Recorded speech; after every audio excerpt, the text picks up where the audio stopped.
All right, we are live. So, welcome. Welcome, Michelle, to the Women's Wisdom Circle. And I don't know who else will be joining us today on this 2 days after the new moon circle that we are usually conducting every 2 weeks.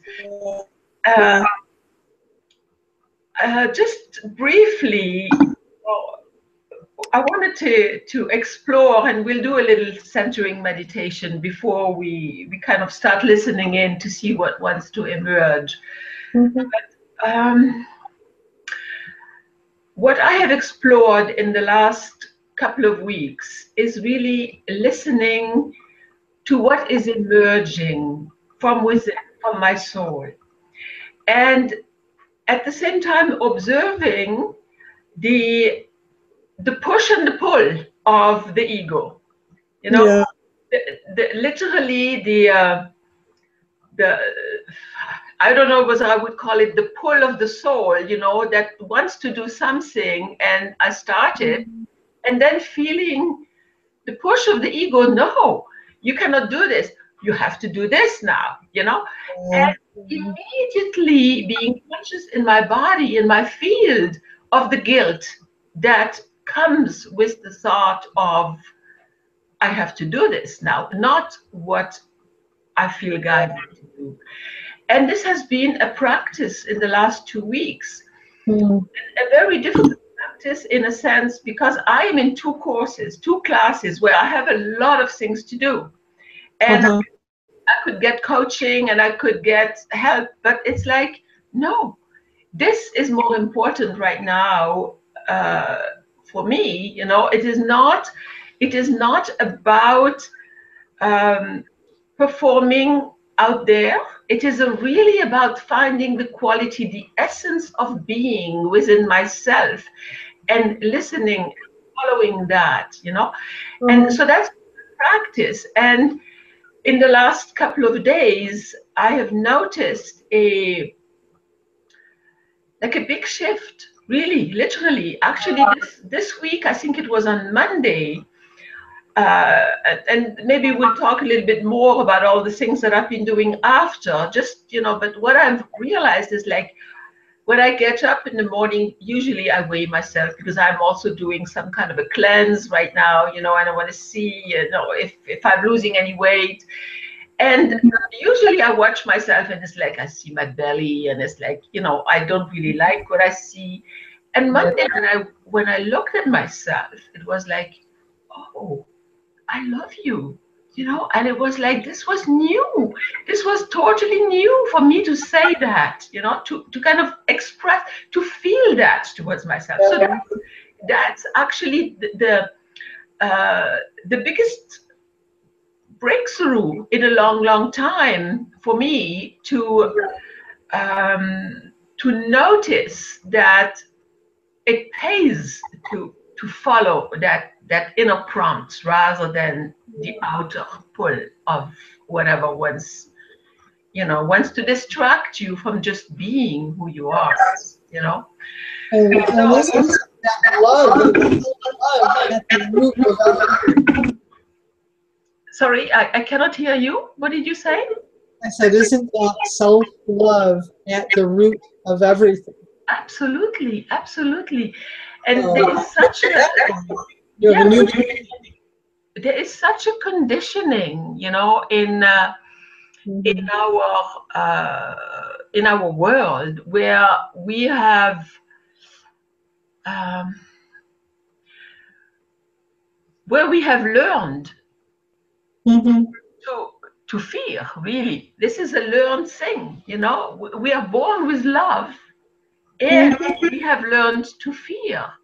And deconstructing the matrix of fear is a long journey. Yes, and it's happening globally, you know, with this huge shift that is ongoing, and I'm sure you're familiar with, you know, with all those things that are happening. I think they're having an impact. You know, they're finally having an impact. That's what I'm seeing, because I've been working for the last, I would say, 40 years at, at deconstructing psychological structures, patterns, consciously, relationship issues, deconstructing, you know. I had a wake-up experience in 1980 where I really realized who I was. Yeah. That experience was so left field, you know, like it was like, how do you hold this? And then yeah, really. Oh, it's like, how do you even talk about this? You can't, you know, you can't talk about it. Yeah, no, you can't. That's the hard part. Yes, you know? And when you talk about it, you use words, and those words, I mean, the experience I had is like literally knowing, you know, I mean, this is not the mind knowing everything that happened in the past, that is happening now, and it will happen in the future, you know. And this was such a whoa experience, you know, and it happened in a second. And, and when you have this kind of an experience, suddenly you know who you are, you know, but then the human structure, the ego is still there, you know.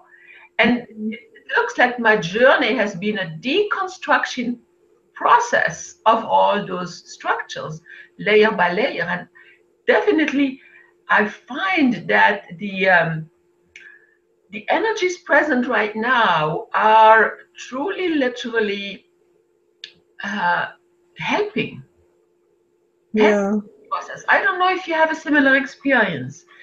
Would you like to do a guided meditation, or are you fine that we just talk because it's just the two of us right now? I'm okay with just going on. Yeah, we're fine. That's fine. Usually I do that to connect, but yeah, I know you are. I know you're very spiritual and you're very connected yourself, you know, so we might be able to tap into the wisdom that is there, you know, on your side and on my side, and share it, you know. Yes, totally. Well, I don't know. I mean, I didn't have, well, I did. I mean, I had the one major awakening experience that I've had was actually fairly recent. It was in 2010.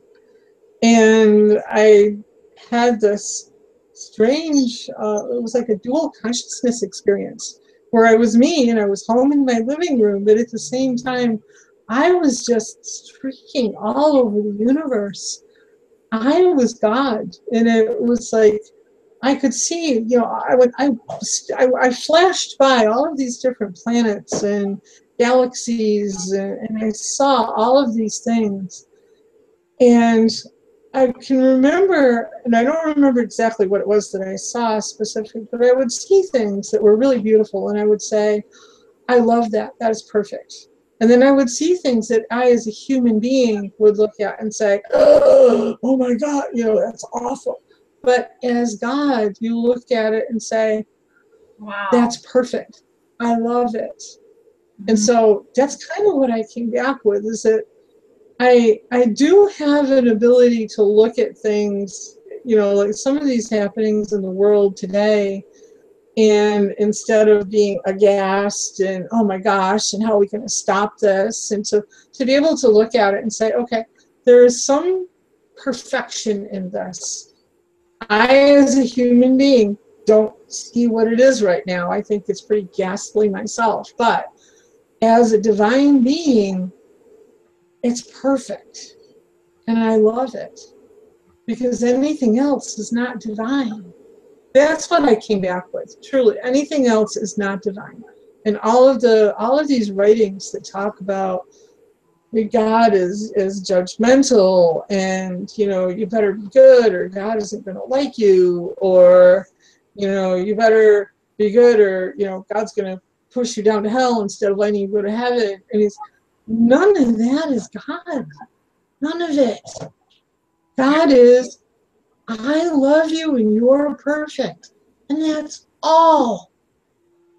And you know, trying to explain that to somebody is like, well, what about, you know, well, no, that's perfect too. I don't know why, but it is. It Yes, needs to be the way that it is. that's And right. so that was my major awakening. You know, at that point, I had worked with a mystic. I'd had mystical experiences. I've been having them, like, well, I had a couple when I was young, but not that much. But I think it's 2009, and just these experiences of being everything. And I will share one with you because this is kind of indicative of what I mean. I used to do like some shamanic out of body healing stuff. And so I would just go very deeply into meditation, and I would project my consciousness out into who knows where it goes when it's not in your body. I have no idea. But I was in this cave, and um, there's like a little waterfall. So there's like a little waterfall that was running right outside the entrance to the cave.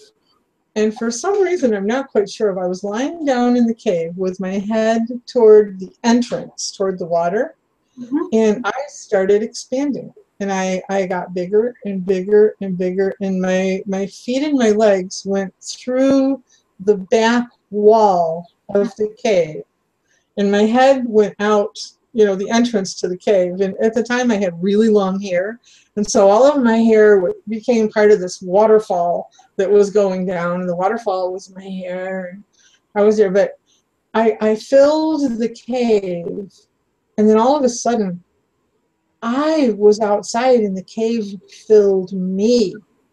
Mm. I mean, in that moment I felt, I am earth. I am Earth. There is no difference between me and Gaia, Mother Earth, No. you know, the planets. We are one.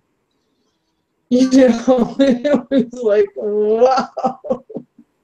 That to, you know, that was one of them anyway. One of the experiences that I've had that is, you know, there's all different ways that we learn that we really are one with everyone and everything. And we all have different experiences, but it all kind of means the same thing. It's all teaching us the same thing.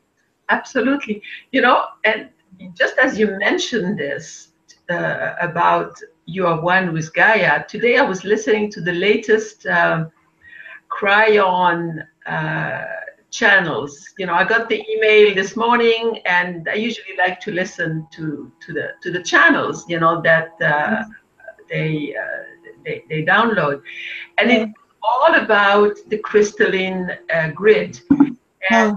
that you know, there were four channels where he was really explaining how we are made up of, you know, that there is really like um, a crystal for each of us somewhere, you know, in Gaia, and which contains Yeah. the Akashic records of all our incarnations, Yeah. you know.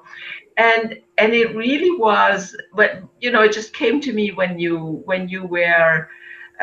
were talking about you are one with Gaia, that Cryon channel really kind of gave an explanation. Also, he was talking about the crystalline grid, which is not physical, which is esoteric, which is really the well, I'm not sure if I explained it properly, because I've just heard this today. I'm not sure if I fully digested everything, but it holds, you know, it's all the akash that we project, and if we have in our memory, you know, like we are doomed. That's Yeah. that's what we project. But Yeah. apparently, what is happening with this shift, this is changing. So the crystalline grid of the planet is changing, Uh, and it is changing to hold that we are love. You know, I mean, this is really like my way of explaining what I've heard, but it was really, I mean, you know, I know you're also getting those informations, but yeah. it was worth listening. It really was worth listening to that channel. And what it correlates to my experience of finally realizing that I am love and I can love myself and accept myself. And this is actually by following the, the prompts of what was guided and not the shoulds, not the have tos. Because every time I was following a have to or a should, because I am in a course and I have to do this now, I have to better listen to this and I better do the homework and this kind of stuff. Every single time I would feel a drop in my energy. I would literally feel the guilt of not doing it, because I would always choose to do what felt good. That's a difference. I chose what felt good, not what I should do. And I've done it systematically for the last 2 weeks, and it's like, even a few days ago, I was, the prompts was listen to Finding Joe, that movie. That, have you ever listened to that movie, Finding Joe? The title sounds familiar. I may have. Yeah. I don't remember, but it does sound familiar. It's all about the process of all the journey we are on, where we are finding who we really are, and they talk a lot about Joseph Campbell, and there was one quote, and I wanted to share that quote today. I just have written it down next to me. We must be willing to get rid of the life we have planned, so that the life that is waiting for us, so that we can live the life that is waiting for us. And that's a quote from Campbell. But that kind of explains, not explains, but kind of, it's a metaphor. It kind of shows the process, And another thing that was mentioned in that movie is like, you will not always find financial success if you follow your bliss, but find personal success. And what brings you joy. And that's literally my experience in the last 2 weeks. And I never expected to have such a transformative experience, because I've been on that journey for the longest of time. In just 2 weeks, it's just like been, in a way, I started this conscious experiment with myself about a year ago, where I started to see all the programs that I have about finance, about how much I have to, like I felt like, okay, I've got to buy this now. Today is grocery day, so let me fill my, and then of course the money that goes with it. And literally becoming conscious of really how little I need, and then learning to honor what I have rather than going and spend based on a prompt of ego or of somebody telling me you need to buy this, or a belief that I have that I need to have this, which I don't necessarily. You can do with so much little, or so much. There is so many things we eat. This is also part of what has been coming together for me, because I've done a liver cleanse about 10 days ago, 2 weeks ago actually, no, 10 days. And after the liver cleanse, really conscious of what I'm eating. I want to change my eating habits, more vegetarian, and realizing that if I don't buy all those things that I'm used to, and then have a fridge full of things where I feel, oh, now I cannot throw the food away, because you don't throw food away. That's and I know. I know that one too. And you eat it. And when you eat it, because you don't want to spoil it, well, you gain weight. I mean, that vicious cycle starts with, It does. Yes. Like, okay, what you have to do, it's like shopping and buying all those things that they tell you need when you really don't, I mean, it's amazing. I mean, just look at my bouquet behind, isn't this gorgeous bouquet? it's a gift from Gaia. You know, it's something that I pick in the fields. I Uh-huh. I go maybe not even 10 minutes with my bike to, Yeah. there is a small little airport, and then there's still fields around, because it's an airport, like those pleasure airports. And Oh, yeah. Yeah. there's so many beautiful flowers there. And every week I go and I fill my vase with fresh flowers. And some of them Oh, are nice. the same. They go for a few weeks, and then you have new ones. You think it might be finished. Yeah. Never finished. There's always more beauty that comes, from the Yeah. earth. It's just amazing. Hmm. I think that's what we see. We start seeing these interesting little synchronicities that happen. I'm trying to remember some of them, but there have been several for me over the last few days too. And in particular, one earlier today, my son and I were out. We went to the hardware store because I wanted some shelves for here in my bedroom. And I had an idea of what I wanted. I was going to get cinder blocks and then put boards across them, something fairly simple. Well, we walked in and we went down to look at an item in the gardening department, and there were these shelf units there, like snapped together plastic ones. They were on sale, and I only wanted 2 shelves in my room, but this came with 5 shelves. It was about what I would have paid for 2. And now we have 3 extra shelves, and the guys can use them in any way they want to. And Yeah. it was like a gift. I would never have thought of looking for that, but there it was, right on my way to the garden department. And just a bunch of little things like that. Yes. Have been happening to me like the last couple of weeks. Although I'll tell you, I did start something new that, a lot of people say, well, if you want to do something, then join with people who are already doing it, or, find someone who's already doing it and copy them or something like that. So, well, you're aware that I want a spiritual retreat center, Nico community. Yes. Yes. And I receive emails from a spiritual retreat center here because I'm on their mailing list for their taizé. I love taizé singing. So whenever they do that, I go. But she had a couple of comments in there on occasion about, well, they need volunteers in the kitchen. And I hadn't really given it a whole lot of thought until recently. But then I realized this is my perfect opportunity to go and learn something about a retreat center that I don't already know. I mean, I've done accounting and bookkeeping and all of that, so I know, I've had 2 one-person offices where I just did everything, so I know all the record keeping and yada yada yada. Um, I know.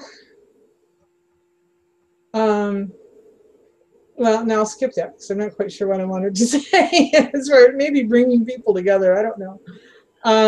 But what I don't know, let's put it that way, is food service and hospitality. Mm. The hotel and kitchen side of things. And I thought, well, this is perfect. I get to go to this beautiful place, help set up, and I can pick whatever meal of the day I want to work at, breakfast, lunch, dinner, all or none. It's very relaxed in how they do it. And if you're there and setting up for the meal, you're making sure that everybody has what they need. You get to eat too, so that's a nice little perk. And I'm on this incredibly beautiful spiritual community property. And I thought, how perfect is this? And so, I mean, I've really kind of jumped into that rather wholeheartedly. And so I'm really wanting to just go there and be there. And here's the funny thing. Now, I've volunteered there now 4 different mornings so far. I just started recently. But I'm in my car and I'm driving to, go help out. And you know how you just say things like you said the other day yourself, I love myself. And I am driving in my car and saying, I'm going to my retreat center. And I'm like, Wow. who said that? Where did that come from? But that's another one. You know you're going in the right direction when you say things and then wonder who said them. Yes. You know, and so I'm really enjoying this. It's a beautiful place. It's actually owned by the Catholic Diocese. Mm-hmm. They have one building up in front of the property that's for retired priests, but the rest is a big building with a kitchen that can serve 100 people and offices and meeting rooms and a small chapel. And then outside they have smaller buildings that have rooms, like 4 rooms on one side and 4 rooms on the other. So they have 6 little buildings. They have like 48 rooms. But I I just am absorbing the atmosphere, and I truly feel that on some other levels, this is like uplifting me Yes. and bringing me closer to what I really want to do, which is bring people together so that we can have those discussions. Now, here's an interesting thing. The young man, very nice young man, who is the chef and does all the cooking. And we were chatting the other day, and he said, well, 2 things I never talk about is politics and religion. And I said, why? And he said, well, because I know I'm not going to change their mind and they're not going to change mine. And I thought, wait a minute, is this what we've become, that we're not even open-minded enough to listen to other people? Yeah. So that was a very kind of eye-opening conversation for me. It's like, oh, so what I see as something that would certainly benefit all of us is to find that open-minded place in ourselves where I can have a conversation with someone without intending to bring them over to my side or being afraid that I'm going to be pulled over to theirs. Mm-hmm. I think those are the conversations that are really, I'm kind of percolating now on how to create some opportunities for those. Yes. Yes. What I'm hearing is being able to share your truths, what is true for you, and Yes. accepting the other one's truth also. Not Yeah. not trying to convert, you know. That's the old religious model, you know, the Exactly. program religions have, you know, they have to convert, you know, they're converting the infidel, you know. Yeah, I know. Ah. Yeah. Boy, that is really so not what the world needs anymore. Oh my goodness. Yeah. But so that's given me something to ponder. It's like, okay, how can I present that to a group of people, you know? But what I have found, I mean, I know that you have too, is that, you know, looking at all of these different traditions, everybody wants love. Everybody wants respect. Everyone wants to be listened to. Everyone not wants to be not judged for their own beliefs. Yes. At the core, we all want the same thing. Yes, absolutely. Yes. So I'm like, don't you guys see this? You know, why not? Well, you know, I think that's a big part of what we're talking about as far as wisdom goes, though. absolutely, you know, Knowing that this is what's needed. yes. And I was also reflecting about it's actually strange that nobody else is coming today. This is the first time that we are just 2. Usually there is at least 3 or 4 people, you know. Yeah. Um, just give me a moment. There might be. I know there is a little. Just let me just check something, okay? Okay. Yes. If Yes, of somebody course. has trouble coming in because there is a little one notification. Let me just check, okay? I'll come right back. Yep. No, there's nothing. It was okay. Let me just. That is very odd. I'm just sending the link. Do I have this link here? Oh, this is gone. Okay. Let me see if I can send the link out on the page. Okay. Link.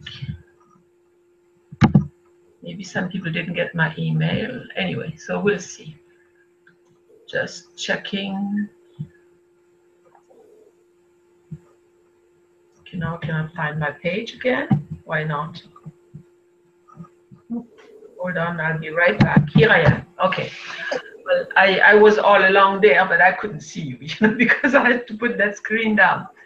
Okay. Yeah, what we were just saying just a moment ago before I got interrupted by this this little red. Oh, the wisdom. I think the wisdom is knowing that we all really want the same thing. That's right. And what I was trying to kind of reflect upon also is what the power of a circle, you know. Mm-hmm.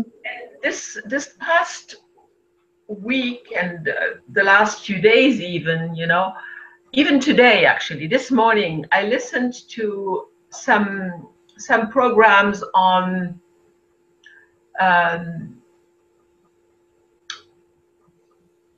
on Gaiam TV. It was, yes, on the chemtrails. And Oh yeah. what I mean, I'll come back to that later, but really what I wanted to say is like where they were talking about scalar waves, scalar waves, you know? And Yes. explaining this whole phenomenon that we see, which is an artificial creation, you know, and you know, I don't really Right. go into the whole topic of it, but Mm-hmm. basically what they were also what I picked up, because you know we are connected in that circle, is that whenever and I think it was Regina Meredith, you know, on that program, who was saying that when you are coming together in meditation or in a circle with a clear focus, you are actually creating scalar waves that changes reality, you know, and that was Oh. very powerful for me to hear. Oh The wow. Yeah, the problem that, and this has been experienced in meditation, where Huh. people come together with an intent, you know, meditating Yeah. in in um, in large groups in a city, for example, and it doesn't Yeah. take that many people. It takes 1% of the population to create an effect. You know? Yeah. You Yeah. have I'm gonna grab a pen. You keep talking. yeah, Okay. you have reduction in crime rates and in uh, violent incidents. So Right. what I was reflecting upon is you know, like when we come together over it's been a year now, a little over a year actually, that we've been joining us usually on a bi-monthly basis, and Right. really practice allowing for emergence, you know. So I was, Mm-hmm. I mean, what is this emergence, you know? And I think what came for me today when I was reflecting on that, that emergence is really the power of the soul that speaks through us, you know, that wisdom that you were referring to, that Yeah. knowingness that exists in all of us when we Yeah. are not listening to the ego voice, to the shoulds and the other forces. Right. So what I have observed also in the last year is how we have emerged collectively Mm. more beingness, you know, not that much Yeah. in the doingness that of the have tos. That's another kind of observation I've made, you know, in the last little while, reflecting upon the power of circles. And there are many circles. Many people are coming together because this is really what is needed. We need people coming together and regrouping around the thing that speaks to them, you know. For us, it was, you know, it was really when I had no idea what we were going to do when we started, but it was like I don't have the answers, and there are so many problems. So let's come together and Mm-hmm. and explore, you know, and Yeah. like when you were, yeah, go ahead. I'm sorry, I missed that last part. What did you say at the end? I said, let's come together and explore. Oh, yes. Yeah. You know, because I've been looking into the whole eco community idea, a friend of mine here told me about a book, and it's a form of government that is circles.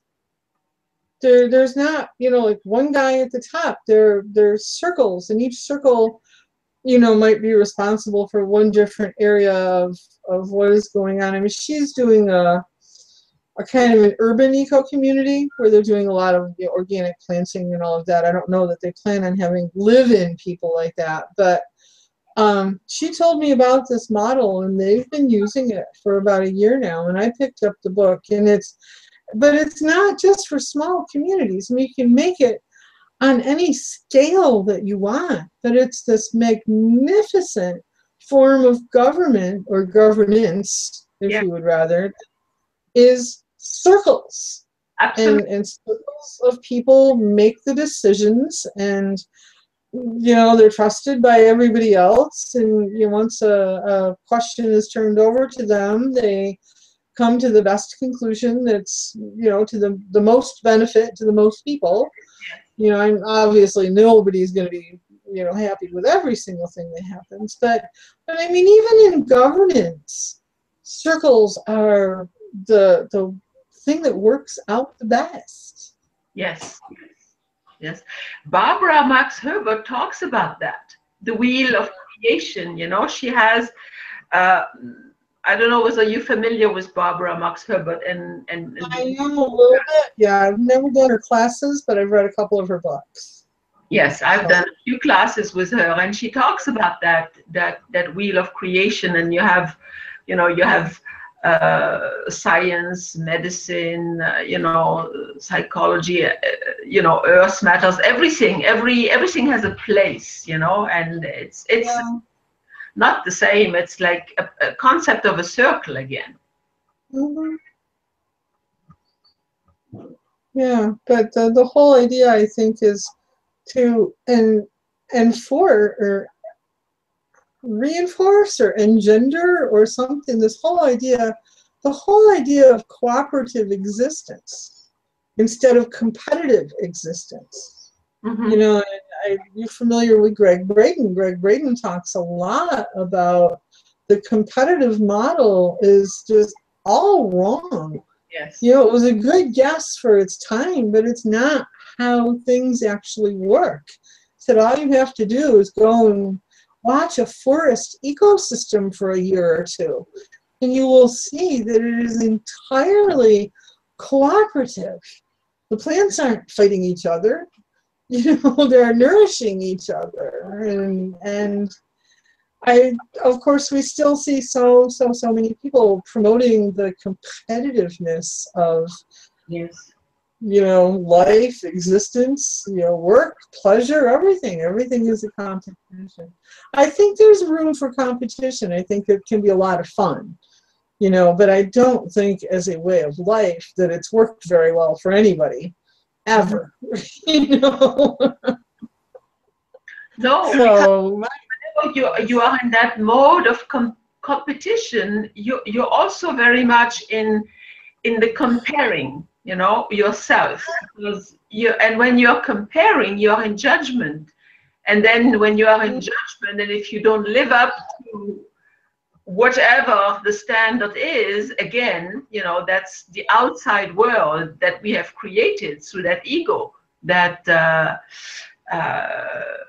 that exists in the human form. You know, that's also, it's needed, but you know, the healthy ego is really what is needed, what is needs to be cultivated, and the creative mind being the servant of the soul, and not the monkey mind Yes. guiding the steps, yeah.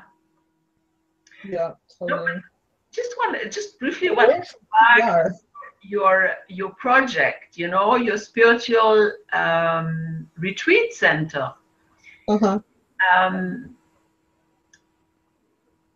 and what you're doing, which is to work in one, Mm-hmm.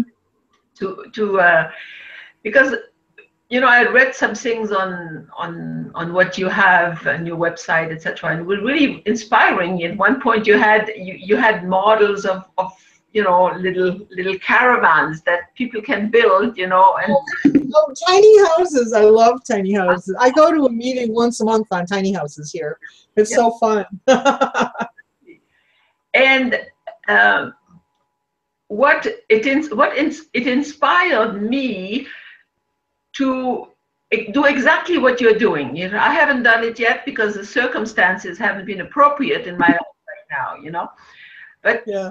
this is something that I'm planning to do, is to go and live in, I don't know whether it's going to be a spiritual uh,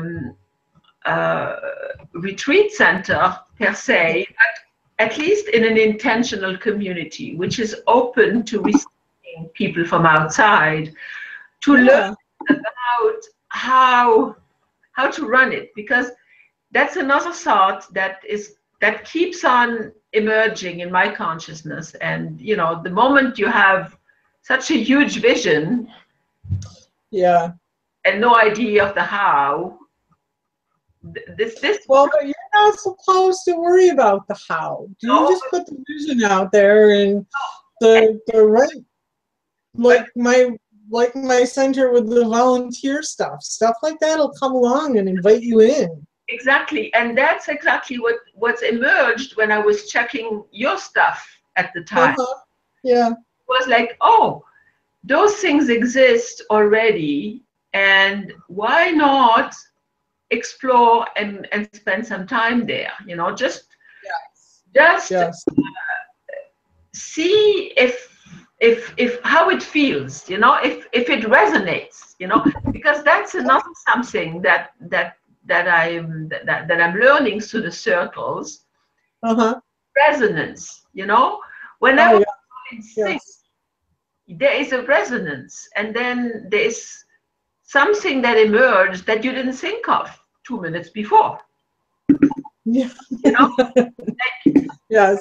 something gets brought up to the surface, and that's really what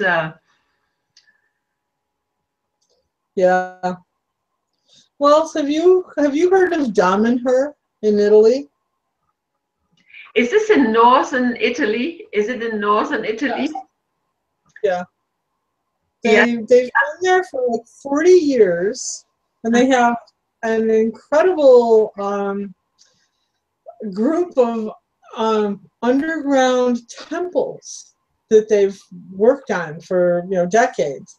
But I almost went last year. They have a month-long training on how to start up a spiritual eco community. Wow. And my circumstances, happened that I wasn't able to go. But if you're looking for that kind of thing, you might want to check them out or find an ashram to go visit. Part of what inspired me, I think, was staying in ashrams. Yes, I did that. I stayed in Incredible that was. yeah. Yeah. Yeah. Now, most of them were not eco communities. They were spiritual centers more, but, I think the two go together. And I have this thing about self-sufficient. There is a new city being built, and I can't remember where. It's somewhere in Europe. But they have planned it so that they are totally self-sufficient off-grid. They'll have solar power, wind power, something else. They're going to be growing all of their own food, doing all of their own stuff. If I find the link to that, I will send that to you, because that sounds like an amazing model. So I don't know if they have people visiting or not, but if you could send me the name also of that center in Italy, you know, because I'm not sure I really understood exactly. I've heard of it, but so I can Yes. look it up, you know, I would be, yeah. Yep, I will send that. Yeah, great. Thank you, Michelle. But I just think those places are the models for the cooperative living experience that we're talking about. Yes, and there are also the other model is the permaculture, right? That's also a movement. That's part of it. Yeah, that's the farming and growing side of it. But yeah. Yeah, yeah. I have a friend that went to do the training, permaculture training, and has a she has a property in Egypt, and she has started that Oh, in her house in Egypt, you know. So wow. she was telling me Yeah. that when she was telling me about it, this was like, I think it was like 3 years ago, something, yeah, like 3 years ago.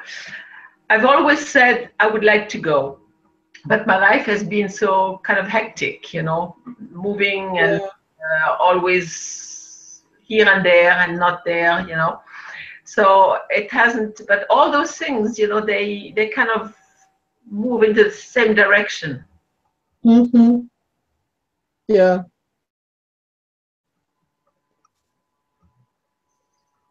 So we've been talking for about 45 minutes. Shall we continue, or shall we explore some other topic that you would like to explore? I'm kind of open. Yeah, I don't have anything else in particular. Though you mentioned permaculture. I got a DVD on it. Now I can't find it. I think I packed it somewhere when we moved and couldn't find it again. But you know, we're really working on doing our little garden out back this year, and I just picked up some uh, earth-friendly products to use in the garden, like cow manure, and we're going to be planting our stuff very shortly. And see, that's another thing too. I think for me is I would like to be in this kind of community. So if I can just like start it in my own life rather than looking for community out there, I'll just start with my own little garden and include my friends and neighbors. And that's one of the things, interestingly, Greg Braden. I was listening to a Greg Braden program uh, like last week, I think it was, and he was talking about this convergence of three very important cycles. One is climate, one is economy, and one is human conflict. And he said they all have different times, you know, like one might be 60 years and one might be 40 years and one might be something else. He said, but they all are going to converge in 2017. And he said one of the most important things that we can do most is, you know, to be in heart coherence, you know, so that we're calm and we're peaceful and all of that, but to really, again, cooperation, do things with our neighbors because they're the people who are here. Yes. You know, and to you know, start including your neighbors in things that you're doing, or you know, with your plantings. I have a neighbor named Sarah, and she said, well, you know, anytime you want to do stuff over in our yard because they don't do anything, she said, yeah, come on ahead, you know, we'll help you out and stuff. So I find it interesting that he's talking about this big convergence, and I mean the upheaval that the world is in these days is kind of scary. Like, oh my goodness. Yeah, So I think and exactly this is the storm before the calm. Yeah, but what you are saying, you know, it's scary, but we should not let it scare us, because then we go into the contraction of fear Yeah. of separation. We should Yes. really work on ourselves, really, and that's, you know, what I'm hearing also from various other programs I participate in. It's the self-transformation. If you can hold the energy of love within you, you will have an impact on the rest of people around you, the family or the neighbors even, because energy has no boundaries, right? Energy kind of hurts, spreads, you know, everywhere. So more people that create that consciousness that we are talking about, you know, and kind of listen to the soul guidance, which is based in love, not the fear of the ego and all the old programs that we've been deconstructing for the longest of time, you know. That is when they talk about it and they call it the topic of ascension, you know, like, which is shifting into the heart, you know, and the earth is shifting also. So all those. Let me share a quote with you that I found a few days ago. I've been kind of familiar with this one on and off. I have to pop up a little thing here, desktop notes. But it's Buckminster Fuller.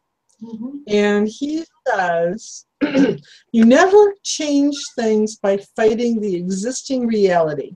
You change something, or to change something, build a new model that makes the existing model obsolete. Yes, beautiful. And I think that's the path that so many of us are on, especially, you know, like we said with the cooperation. Yes. Is the new model is being more in community with each other, with our neighbors and with our friends, than it is like, oh, stay out of there, that's my food and I grew it and you're not getting any. And that's the interesting thing too, is because, you know, I do talk to people about, well, I think a collapse is coming. I think we're going to need our own farms and we're going to need to be able to, you know, produce our own food and everything. And they invariably say, well, what if somebody comes out and tries to take it? You know, that fear reaction. Right? Then you need a gun to protect yourself. That's the model, right? Yes. It's like, protect everything. Don't let anybody get it. Like, wow. But it's so amazing to see that and to recognize it for what it is. Because, you know, 10 years ago, I probably wouldn't have either. I would have said, oh my gosh, I better protect my stuff. You know, so yes, to see how I've evolved in this. Absolutely, you know, and that's what I've noticed myself, you know, even just over the last year or so, how I have evolved, you know. Yeah. And those conscious conversations that we are having, it, you know, they are part of the triggers, you know. It's like there is a coming together, and then there's a processing that goes on, and then etc. And that's the power of circles, really, to hold a certain frequency, to hold a certain energy, and and to contribute, to be witnessed also where we are at, you know. That's another something that I've realized that we do for each other, is to witness each other where we are at. We really do, yes. And to hold that space for our own growth. That's right. It's like a space. It's whatever is happening in our life is okay. You know, we can share it. It's not going to be judged, you know, or advised. Exactly. You know, it's really like we all have the capacity to find our own solutions. Yeah. Yes, as long as we're not thinking of the problem. Say, what if? Somebody taught me that recently. It was like, one of the best ways to solve a problem is to say, what if?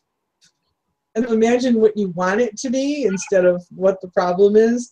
And apparently the whole idea of saying or asking the question gives your brain the chance to say, oh, wait, I know the answer to that. Hold on, let me tell you. Because if we're worried about the problem, all we're thinking of course, is the problem. So I've been trying to use that one recently. That was kind of interesting. That is the power of that reticular activation system in our brain, you know.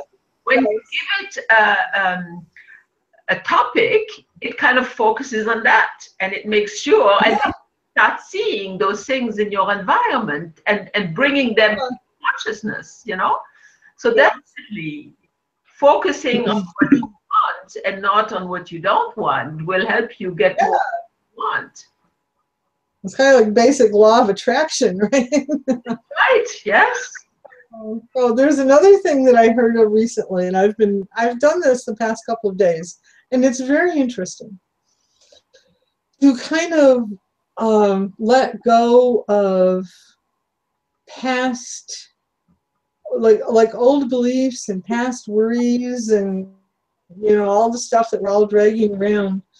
And I can't remember who said this. If I remember, I'll send you a note and let you know. But they said to just imagine that you have no past. Mm. And so I sat down with a timer the other day, and I thought, all right, well, I'll give this 10 minutes.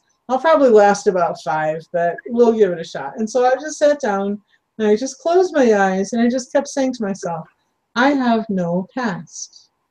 I have no past. And I kind of envisioned myself sitting in the middle of this, like you're talking about a meadow full of flowers. It was absolutely gorgeous. But I had no past. I was just born right then and there. Not as a baby, just as me. Yes. But like I was brand new. All of this was brand new. And then like sometimes a car will go by or something will interrupt it. And the Course in Miracles has a lesson that says that I don't know what anything is for. Like I don't know what this table is for. I don't know what this keyboard is for. So anytime any interrupt noise came through, I said, I don't know what that is for. And just, I wonder, I don't know what that's for.